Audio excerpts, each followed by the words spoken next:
প্রিয় দর্শক, আসসালামু আলাইকুম। আমি এখন আছি হলো আশুলিয়া বাজারের পাশে। এই যে দেখেন একটা বিমান দেখা যাইতেছে।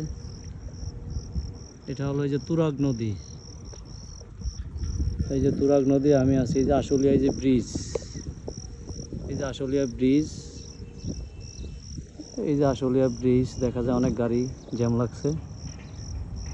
তো আশুলিয়া বাজারের পাশেই এই জায়গায় আমাদের একটা জায়গা আছে, জমি আছে, এই যে এই বিল্ডিংটার পাশেই। তো এটা দেখতে আসছি মূলত এই জায়গায় ওই যে কাজ ধরবো, বাউন্ডারি কাজ। আইসা দেখি পানি। তো এই যে দেখেন ওটার পাশে এই যে এরকম পরিবেশ। তো নদীর পাশে দাঁড়িয়ে আমার অনেক ভালো লাগলো।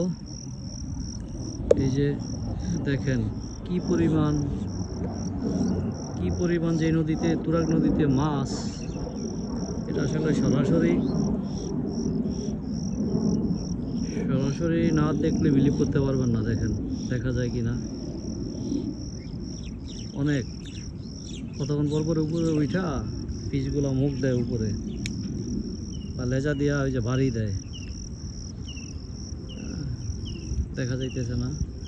যাই হোক, তো এই পরিবেশটা আসলে অনেক সুন্দর। মনে হলো যে আপনাদেরকে একটু দেখানো দরকার। এই যে আমি এই যে দেওয়ালের উপরে দাঁড়ানো, এই যে সাভারের মাটি অনেক লাল।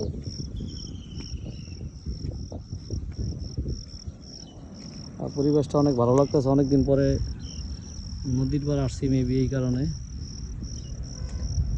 তো যাই হোক, ইনশাল্লাহ নেক্সট টাইম আবার ভালো ভিডিও নিয়ে আসবো।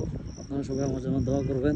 এই যে দেখেন এই জায়গায় একটা দুন্দুল, এই যে বটলোক জায়গার মালিক, এই যে জায়গায় দুন্দুল ধরে আছে, একটা দুন্দুল গাছ আর সবজি গাছ আছে দেখলাম। তো ঠিক আছে, আসসালামু আলাইকুম।